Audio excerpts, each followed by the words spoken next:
بسم الله الرحمن الرحيم. اهلا بيكم في حلقه جديده. الاهلي بيتاهل رسميا للدور الثاني من دوري ابطال افريقيا بعد تعادل سلبي للاسف، او تعادل هو ماشي مش للاسف. بس شكلنا كان وحش النهارده، لكن رسميا بتتاهل للدور الثاني بتسع نقط. لغايه دلوقتي عندك ماتش جاي ان شاء الله تكسب تبقى انت اول المجموعه، حتى لو تعادلت تبقى اول المجموعه. ولكن يلا بينا نبدا بالشوط الاولاني والتشكيله. بيبدأ في حراسة المرمى مصطفى شوبير، على اليمين محمد هاني، على الشمال كوكا، بين دفاع ياسر وياسين، اتنين على الدايرة ديانجو ومروان، قدامهم على اليمين بن شرقي وعلى الشمال تريزيجيه، محمد علي من رمضان، تحت مهاجم وحيد مروان عثمان. بيبدأ الشوط الأول الأهلي بيلعب تحت الكورة وشبيبة القبائل ماسك الكورة بدون خطورة على الأهلي. بتعدي أول 14 دقيقة، بتوصل الدقيقة 15 بيتحسب ركنية لشبيبة القبائل، تتلعب الكورة يطلع مصطفى شوبير بيطلع الكورة بالبوكس، بينجح فيها. بعد كده الكورة بتوصل، بيغيروا اللعب ناحية الشمال عند كوكا، تتلعب بالعرض لكن بيتصدى لها محمد هاني. وبعدها كان في كوره رحنا بمرتده بقى عن طريق مروان عثمان، بيلعب عرضيه لكن ما بتوصلش لتريزيجيه، بيلعبوا هم عليه كوره تانية من ناحيه الشمال برضو، تتلعب عرضيه ولكن بتيجي في القائم اليمين لمصطفى شوبير.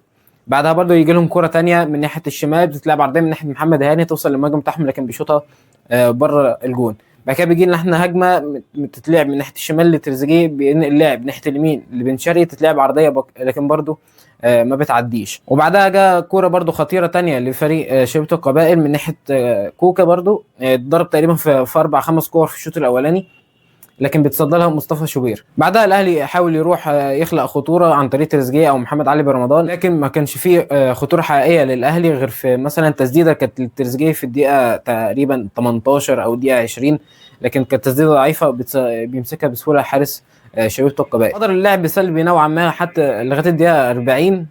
كرة ينزل تريزيجيه مكان كوكا على حدود ال 18، بيطلعها ركنيه تتلعب، لكن مصطفى برضو بيطلع عليها وبينجح فيها كده. يجي لنا هجمه وهم برضو يجي لهم هجمه، لكن مفيش خطوره حقيقيه لشباب قصدي للاهلي في الشوط الاولاني. تيجي الدقيقه 45 او 46 في الوقت الضايع، بيتصاب تريزيجيه وبينزل مكانه طاهر محمد طاهر. كنت قايل لك برضو الماتش اللي فات ان مش هنكمل في الاصابات تاني من بعد زيزو، قلت لك الاصابه زي دي هتتكرر تاني. كان في مشكله في الشوط الاول إن مثلا عند محمد علي رمضان، مش هي مشكلته هو، يعني مثلا كان بيستلم الكرة من اللعيب، اللعيبه تفضل واقفه ثابته في مكانها، اللعيبه ما بتتحركش، مفيش تحرك من غير كوره. كان عندها برضو سنه بطء في التحولات، ما كانش في حد فارق في الشوط الاولاني ان اللعيبه ممكن مصطفى شوبير الكوره جت عليه اتعامل معاها بشكل كويس، لكن بيخلص الشوط الاولاني بالتعادل السلبي 0-0.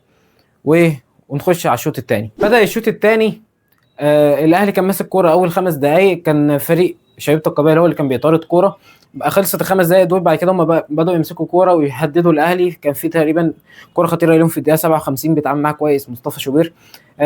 قعدوا يلعبوا عرضيات كتير وبتاع، كان بيوصلوا. فتروب حب قال لك خلاص انا اقفل لهم الحته دي، وانزل كريم فؤاد ناحيه الشمال، واطلع كوكا، وانزل قلب دفاع ثالث عشان يقفل ناحيه اليمين مع هاني لو كان احمد رمضان.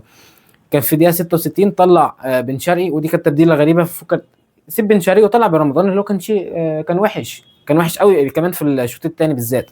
وطلع كوكا ونزل مكانه كريم فؤاد اللي بقاله 3 4 شهور ما لعبش. انت كنت تنزل شكري على الاقل، شكري رجله في الملعب غير كريم فؤاد. بعد كده صحيح، وبدا الشوط الثاني بتبديل الطاهر وخرج تريزيجيه. انا كان افتكرت وانا بتكلم في الشوط الاولاني ان تريزيجيه طاهر نزل وتريزيجيه لما طلع مره واحده، ما عرفتش ان هو اللي هيغير. ما علينا يعني بالحوار ده. بعد التبديلتين اللي عملهم تروب وغير الشكل من 4 2 3 1 ل 4 ل 5 3 2 او 3 5 2، وفي الحاله الدفاع كانت 5 4 1. هم بقى بيلعبوا عرضيات اكتر، وكمان اغلب لعبهم كان من ناحيه كريم فؤاد.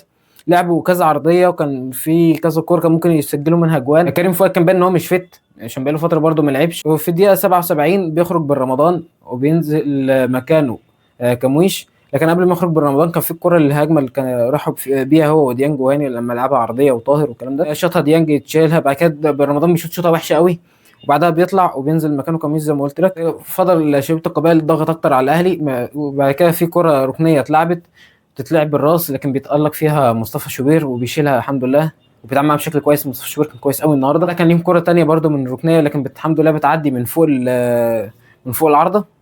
كان في هجمه مرتده للاهلي راحت لكمويش، بيلعب تمرير بس كانت قويه بس على حسين ما يلحقهاش، وبعد كده اتردد بكره غلط. بعد كده برده الاهلي ما قدرش يحقق منها فرصه. كان في الاخر بقى فرصه لمحمد هاني من ناحيه اليمين، المفروض يلعب بقى معلم عرضيه بقى اي حاجه كده، بدل ما تشوط كنت تلعب عرضيه لكموش على الشمال، لو كنت عرفت تلف عرضيه بشكل كويس، او تلعب الكره اللي جايه من ورا طاهر او حسين. الشوط الثاني شكلنا اوحش بكتير من الشوط الاول، مش عارفين نتحول حتى بالكوره، غير مثلا في الاخر بعد هم خلاص بقى ايه، بكل فرقتهم طلعت قدام، كان بشكل كبير كنت ممكن تخسر في اي لحظه، لكن مصطفى شوبير كان اللي لحقنا النهارده، حتى في الكره اللي اتلعبت في الاخر وطلعت من فوق العارضه هو كان راح معاها. لكن ماتش سيء قوي من الاهلي اذا كان، وفرص مفيش فرص تقريبا، مفيش فرصه محققه غير اللي هي اللي كانت شاطها وحش بالرمضان، غير كده مفيش فرصه للاهلي تذكر في الماتش ده. وفي كره اتعامل معاها بشكل كويس ياسين مرعي، كان عايز يحسبها ضربه جزاء بس كانت ايه مكافاه عاديه. انتهي الماتش التعادل السلبي بين الاهلي وشبيبه القبائل، ويلا بينا نخش على تقييم اللعيبه. عندك في حراسه المرمى بدا مصطفى شوبير النهارده كان عامل ماتش كويس، الكره العاليه بياخدها بشكل كويس، العرضيات كمان بيتعامل معاها بشكل كويس، التسديدات ردة فعل كانت كويسه، الكره اتلعبت من ركنيه وشالها من مره واحده بسرعه، حتى الكره اللي كان بيطلع يلعب فيها برجله. فشوبير النهارده 10 على 10، لعب قدامه ياسين عمل برده ماتش كويس، افتكاكات كتير، لكن بعد التبديله كانت الجبهه الشمال مستباح اكتر، فالفرق بانت بشكل اكبر، كان هو كمان اللي بيغطي على كوكا. والنهارده كان مروان دور الدفاع كان قليل شويه، كان برده ايه مسبب كور كتير بتيجي على ياسين، فياسين ممكن النهارده ياخد 7 أو 8 من 10. جنبه ياسر ابراهيم نفس الكلام، بس ممكن في كوره قلشت منه ولا حاجه في اللي هي اتلعبت عرضيه من عند محمد هاني، ياخد 7 من 10 النهارده. عندك على اليمين محمد هاني، الشوط الاولاني كانش احسن حاجه، الشوط الثاني كان كان بيقفل دفاعيا بشكل كويس، بدات خطوره هاني تبان من ناحيه اليمين، فممكن هاني النهارده ياخد 5 من 10. ناحيه الشمال كوكا كان اسوأ لعيب في الشوط الاولاني، فالنهارده كوكا ياخد 0. مروان عطيه كان باين ان هو مجهد بس كان بيحاول، فكانش باين بقوه مروان عطيه اللي انت عارفها، بس كذا كوره عمل لها افتكاك كان كويس للاهلي. ممكن النهارده مروان عطيه ياخد 5 من 10. لعب جنب ديانج نفس الكلام، بس كان ديانج فايق عنه بدنيا، فكان كذا كوره كان بيطلع بيزيد في هجمات، وكان بيرجع برده يغطي ورا محمد هاني في كذا كوره برده، فممكن النهارده ديانج ياخد 6 من 10. بن رمضان النهارده من اسوأ اللعيبه تاني برده مع كوكا، وبالذات الشوط الثاني عن الشوط الاول، عن الشوط الاول كان ممكن كان في كذا كوره كان بيروح بيحاول بتاع، لكن الشوط الثاني مفيش خالص بن رمضان، حتى كل الكور اتقطع منه بشكل غريب، لمسه عنده بطيئه، مفيش اي سرعه في التحول حتى عند بن رمضان، فبن رمضان النهارده ياخد 0. لعب على اليمين بن شرقي عمل ماتش كويس لغايه ما خرج، الشوط الاول ما بانش بشكل كبير، لكن الشوط الثاني انت كنت بتطلع عليه بقى بتحاول تتحول على بن شرقي، فبن شرقي النهارده ممكن ياخد 4 من 10. نفس الكلام اللي قلته على بن شرقي تقوله على تريزيجيه في الشوط الاولاني، ياخد 4 من 10 لغايه ما طلع واتصاب. مروان عثمان نفس اللي قلناه كذا ماتش اللي فات، هو برده بيحاول، الكور بتجيله بشكل قليل، بيفضي مساحات للوينجين، لو الكره في رجله ما بيطمعش فيها، يحاول يلعب عرضيات او يخش، يعني لما بيطرف بيلعب عرضيته كويسه نوعا ما، فممكن النهارده ياخد 5 من 10. نزل طاهر مكان تريزيجيه الاصابه، نفس اللي عمله طاهر، نفس اللي عمله بن شرقي، نفس اللي عمله تريزيجيه، فبرده تقييم طاهر هياخد 4 من 10. كريم فؤاد مش هقيمه الصراحه عشان بقاله فتره ما لعبش، ونزل راح وجاب كريم فؤاد لما نزل برده مش في فورمه، وكان باين عليه بس غير كورتين بس هو اللي قطعهم، فلا تقييم كريم فؤاد. نزل كمان احمد رمضان، لعبت من عنده كذا كوره خطيره، لكن برده شاف كذا كوره برده بشكل كويس، فممكن ياخد 3 او 4 من 10. نزل كمويش مكان برمضان في الدقيقه 77، ما جاتلوش كور كتير غير كوره واحده اللي لعبها لحسين بس طولت شويه، وفي كذا كرة طويلة برضو تعامل، او كورتين مش كتير يعني، كورتين طوال تعامل معاهم بشكل كويس، فممكن ياخد 3 من 10. كده في الاخر حسين الشحات ما لحقش يعمل حاجة، فلا تقييم على الوقت واللعب وبس كده. ما تنساش بقى تشاركنا برأيك في التعليقات لو انا نسيت حاجة بتاع، برضو رأيك يهمنا، وما تنساش تعمل لايك وتشترك في القناة وتفعل زر الجرس يوصل لك الاشعارات اول باول، ما تنساش تدعي لاخواتك في السودان وفي فلسطين ومسلمين في كل مكان. سلام عليكم.